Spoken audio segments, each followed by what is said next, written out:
Hi guys, and welcome to Structured Digital Learning with Cindy Q. So it's that time of the year when we need to start prepping for the beginning of the school year. But with everything going on, we might be feeling a little overwhelmed with this whole distance learning that we need to get going with. I want to try and help you with that. And I want to share my plan that I put together back in March that I continued using through the end of the school year with my 5th and 6th grade students that I had. Just in case you're wondering how I did that, let me just share a little background. I hold a master's in e-learning, which then helped me develop the classroom and switch over from physical classroom to digital classroom pretty swiftly. Yes, I had some hurdles here and there with my students, but it was their feedback that then helped me fully develop and improve my design that I had for them. And I want to share that with everyone else in hope that I can help save you some money and not buy so many additional resources from the side. I want to try and help you to just use what's within your curriculum. And if you choose to buy any extra materials, then that's fine. But again, I want to try and help you to stick with your curriculum. That way you can just follow the pacing guide and not feel so overwhelmed with what you need to create for the following week, or if you need to go and spend more money. My plan really did help me, and it helped my students again because we had routine. The same routine that we had within the classroom, I was able to bring it into the e-learning classroom that we had. Just a little bit of what that looked like. We had a set schedule. We met 3 times a day, Monday through Thursday. Friday, we would meet for about an hour, kind of go over what they needed to do based on their weekly tests that they had to take.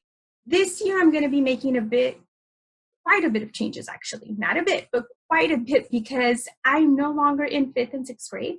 I am actually going all the way back to the beginning and starting at kindergarten.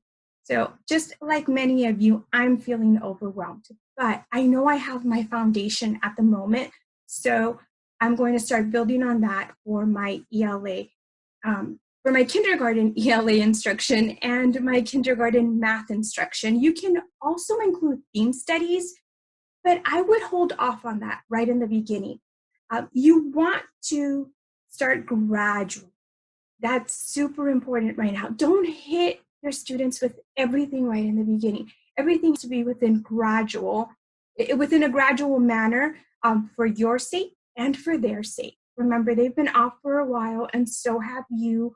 Perhaps you don't have a lot of instruction on the path that you need to be taking from your district. And again, my hope is that this can help give you a little bit of guidance. Not saying this is the way to go about it, but I did use what I learned in my master's program, which was as an e-learning specialist, which is what I am. And I use that. I used all the knowledge that I had learned within my program, and I brought out my books and I reread all my research articles that I had saved and my own papers. And I really focused on that to help me build this platform that I have for my students that I shared with fellow teachers, and now hopefully I can share with more of you through this video. So I'm going to be making a series of videos. We're going to take it step by step. We're going to focus on ELA in the beginning, and then we're going to jump over to math. I'm thinking maybe about 5 videos is what we'll need. So we'll do ELA, we'll break it up into chunks, we'll do math. I'm not going to touch theme studies, but if it's needed and you guys would like me to make a video of that, let me know, and I would definitely do that for you. Yes, we have different curriculums, but we all pretty much know that they follow the same structure, and we can get planning now. So grab yourself a cup of coffee, a tea, beverage of your choice, and let's get our planning going. I want to start by showing you the end product. This is the LMS that I decided to use, which is Google Sites. An LMS is simply the learning management system where you put all your content in for students to find in a structured manner. In this LMS, I have everything that I need for students in one particular spot. This is our digital classroom. Here I have the times that we're meeting, the link for them to click on to get to our Zoom meetings. It's always the same meeting. I don't have to be sending them email after email every day or 3 times a day, since I met with my students 3 times a day. Here I have the sections that we're working on, which are ELA, math, science, social studies. Within this, I have it structured with our days of the week. What we're doing on Monday, what we're doing on Tuesday, what we're doing Wednesday, Thursday. Students know that they only do the assignments for the day that we're on. So even though everything is showing for the entire week, if it's Monday, you're only doing Monday work. And I remind them, don't go ahead and do the rest of the work. Reason is, I haven't done the instructional part with you. I haven't modeled what you need to do. There's no need to do everything all at once. Just like in the classroom, we're going to do piece by piece. Instead of them having to go into Google Classroom and sort through all this, because I'm going to put it out, and yes, I know we can schedule it to come out on a particular day at a particular time, but this came from my students' feedback to me that became overwhelming. And so I created it Monday, Tuesday, Wednesday, Thursday, Friday, both for ELA and math. Social studies and science, one week I would do one subject, then the following week I would do the other subject. I bounced back and forth with that one. Again, doing a little bit at a time, not to overwhelm students and not to overwhelm myself as well. Okay, so hopefully this is somewhere that you want to end up. Now, if your school district already has an LMS for you to use, then you can just take the information I'm sharing for creating content and upload it to that. Now, if your district doesn't, you can always create your own site on Google, through Google, and it's free. All right, planning, here we go. Synchronous daily schedule. Just like in the classroom, we have a schedule that we follow. The same thing will happen for e-learning, distance learning, whatever it is that you want to call it, digital learning. Here are just some sample times. ELA 8:30 to 9:15, math 11 to 11:45, team studies 1 to 1:45. Not set in stone. If your district already has specific time slots for you, then use those. Now, super important when you're doing synchronous instruction, keep it short and simple. 15 to 20 minutes max within your lessons. The rest of the time, if your district is asking you to be there for the full hour, leave it as office hours for your students. Keep it to work with students that you know need that additional support. The kids that are ready, let them go and do their asynchronous part of the assignment. So what is it that I want to focus on during ELA? What is it that I want to focus on during math? Well, we pretty much already know what we need to focus on. Spelling, grammar, comprehension. For math, we have our standards that we need to follow. So we're just going to continue following them. I'm not going to recreate the wheel. I'm just going to go with what's in my TEs, what's in my matrix, what's in my pacing guide, and follow that. It's going to make life so much easier than having to go out and buy additional resources to try to plug into this. We're starting with ELA Part 1, Spelling Prep. We're going to only focus on spelling for this particular video. We're going to create our pretest. We're going to create some activities and our spelling test. Pretest, spelling test. Once you have the pretest done, your spelling test is already done. So you get a 2-for-1 right there. Okay, so the first thing we're going to do is we're going to create our folders for ELA and math at the same time. Let's just go ahead and get them built in. So we're going to go into our drive, click on folders, and create our ELA folder, leave it ready. And I can see it right here. I'm going to create my math folder just to have it ready as well. And math is in here as well. Okay. I'm going to click into my ELA folder. within my ELA folder, I'm going to create another folder. I'm going to title it Unit 1. This is going to save me time later so that I know exactly where I'm going. Within Unit 1, I'm going to create another folder. Lesson 1 folder. Unit 1, I'll create all my folders will be here, so I can already create them just so I know. Lesson 2 folder will be in there. Lesson 3, and so on, for however many lessons you have for Unit 1. Okay, let's go into Lesson 1 folder, and here we're going to create 3 more folders. One for spelling,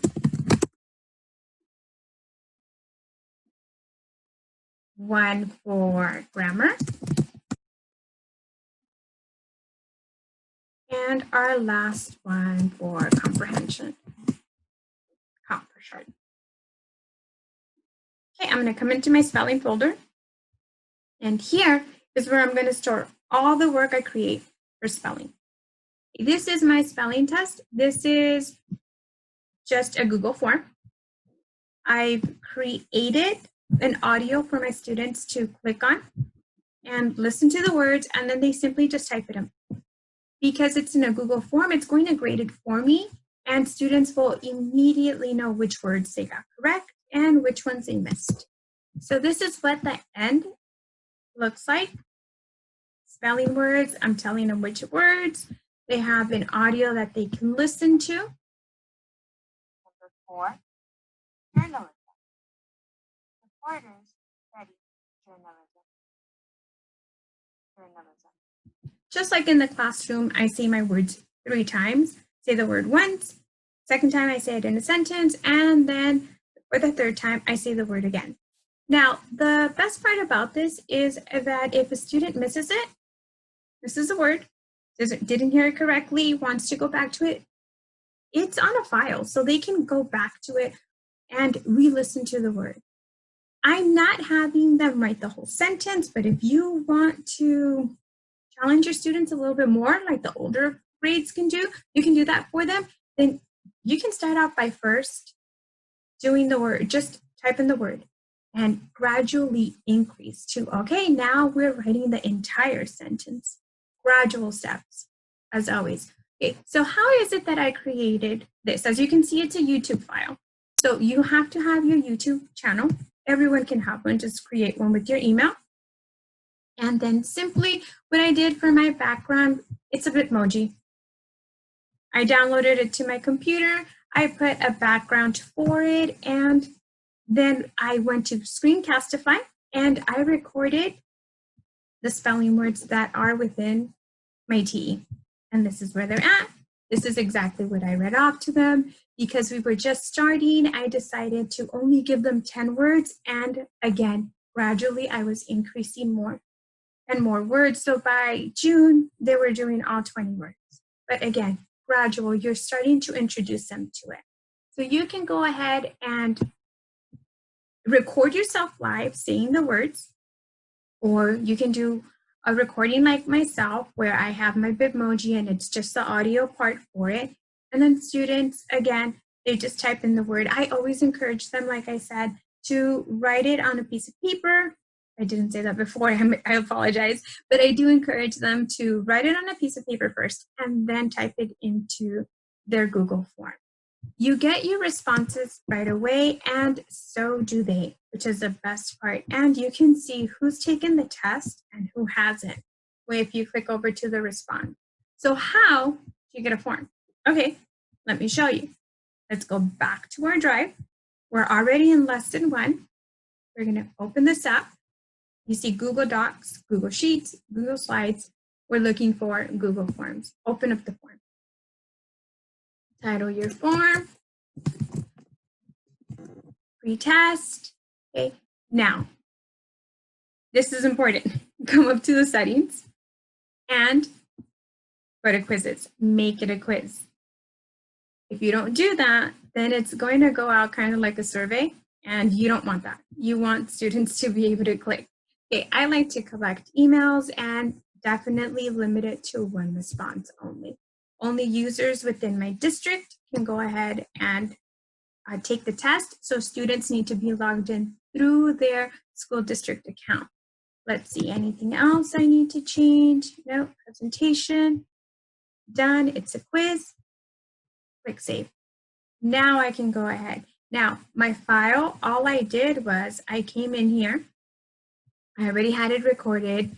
I wanted to add a video. I put my URL for my YouTube video, which is that share that it gives you, that little share button. You put it in here and then it's going to upload your video, just like mine right here. Okay. Then you can come back. And all I did was one. I don't want multiple choice. I want them to put in a response. So I clicked short answer, answer key. It's worth 1 point.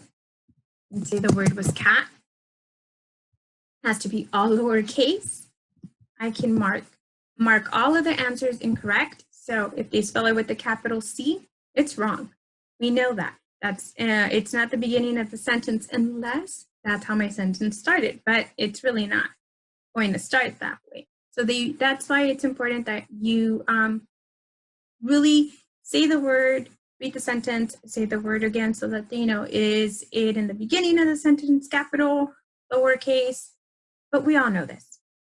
But we want to remind our students before they take a test. So I would encourage you that first week that you're back, do a sample test. Do easy words like this for them so that they can start practicing.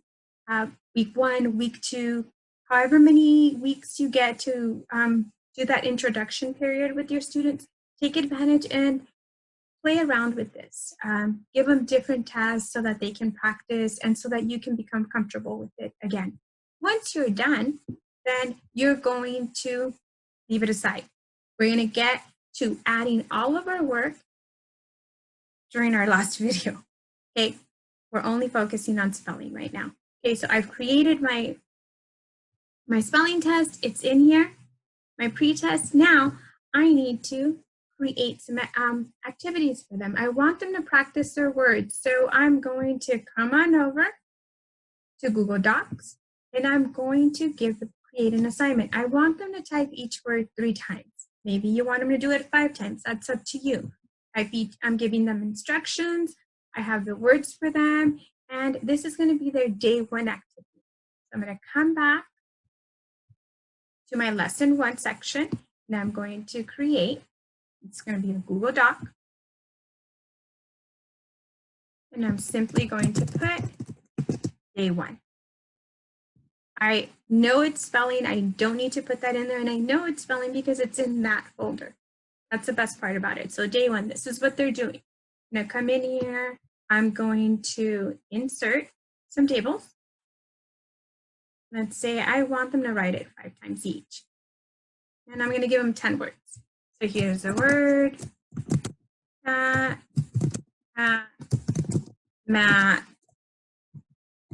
I'm already thinking kindergarten mode, right? So as you can tell by the intensity of my words here. Okay, that's it. Now I'm going to put the instructions up here. I'm going to center it. And type word 5 times. I need to model this for them because they might have not done this before. So I'm going to take advantage and have them open this up while we're together during our Zoom meeting and say, this is how you need to do this. That way it's not all written in one spot, which wouldn't be a bad idea. But as you get into the higher grades, then it gets a bit, the words get more challenging and you're going to run out of space. So I only want them to do it 5 times each. I'm going to model that so that they know that this is not the way I want it to be. Now, white paper, a little boring. I'm going to change that just because I can. I'm not going to go all cutesy. Just give it a little bit of color. So I'm going to, let me go back. I went to File. I'm going to go down. Page Setup. I'm going to click on that. And I want to change the color. Change the color. I gave my paper color. That was it. If I want my entire font to be different, then I highlight the whole thing. Make it cutesy there. Give it that font. Maybe I want it nice and big. Play with it. Make it how you want it to look. Remind students not to change anything up here. That way it looks exactly the way that you need it to look. Now, remember that sometimes they might delete the file. So then you can just go back and reshare it with them. Or you can go back into their document and add it for them again. Okay, so 5 times each. That's it. Day 1 activity. Day 2, I want to add a couple of more things. Let me close that. We've already looked at this. We've done that. Have our spelling test. We have that. I want to look at what they have within my curriculum. What else can I use from there? Let's see. Word sort. There's a word sort. So I can either use what they have here. There's a hyperlink. You can click on it and take this word sort, which I don't really want to deal with this. So I'm going to create my own word sort, which is this. You're going to put your spelling words. You're going to tell them what they need to do. And they're going to sort the words in there. Make sure you tell them that they have to type it in, not copy and paste. So copy it in and, sorry, not copy it in, not copy paste, but type it in. And then that's it, you're done. But that's only 2 days. So I want to make sure I add another activity. Oh, proofreading. Yes, definitely want to put that in. I know that I do have that one as an option in here. And I believe it'd be this one. So you are going to have to go in and look at what you have and see how you can change it. So this is my proofreading activity. Okay, so all I would do is take a screenshot of my proofreading, a screenshot of my spelling word, so I don't have to type it in, put it into my form. As you saw, it was within a form. Okay, they can look, read through it, and then they just put in their answers. And it says, find the misspelled words and circle them. I let my students know you're not going to circle them here. But if they have their reader's notebook already at home, which hopefully they do, they have their workbooks with them, they can do the activity in their workbook. That way they're still working on their penmanship and then just transfer over their responses into their form. They get an immediate response. You get to see if they did the work, and you get to see maybe if you need to do a little bit of work, maybe you need to start adding spelling into your whole group instruction. Maybe asynchronous isn't going to work for them. Maybe you do need to go over it. That's going to be something for me as a kindergarten teacher that I need to do as a whole group. Synchronous is going to be there because we're going to be going over sight words. Kindergarteners, we're starting from scratch.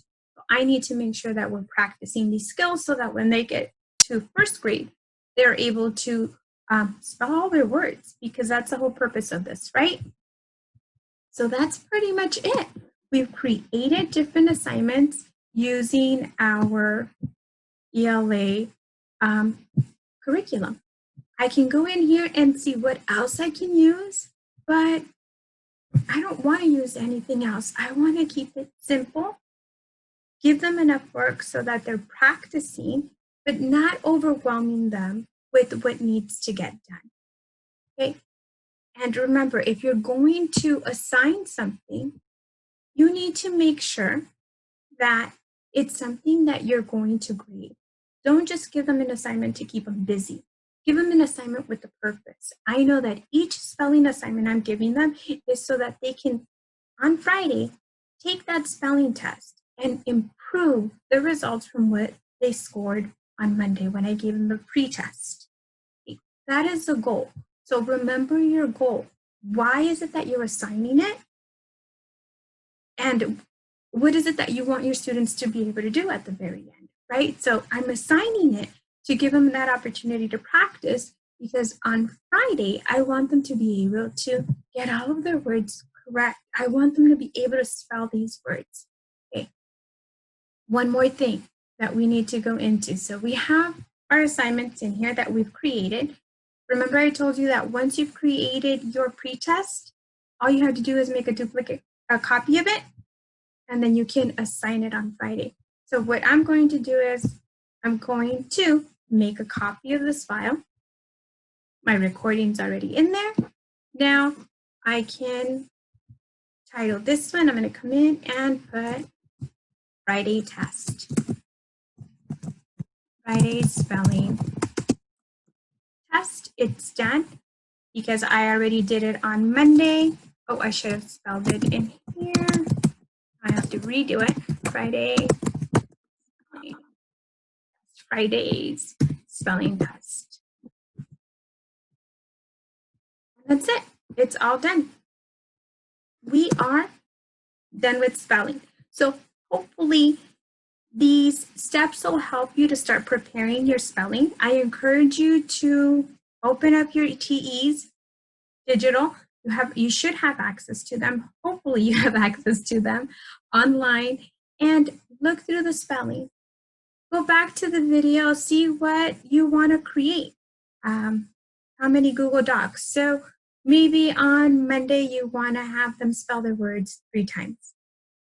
Then just make a copy of that one.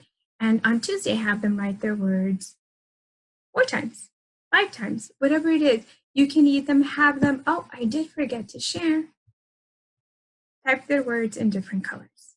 It's up to you. Throw in something from their reader's notebook, from their workbooks that they can work on, and then have them fill it in. Again, always give them that opportunity to be able to check their answers if it's something from their reader's notebook, from their workbooks that are given to them from the school. We've reached the end of our ELA prep for spelling. My next video comes out in a couple of days, so make sure to subscribe to my channel so that you get notified as soon as it comes out. I'll see you next time on Structured Digital Learning with Cindy Q. Bye.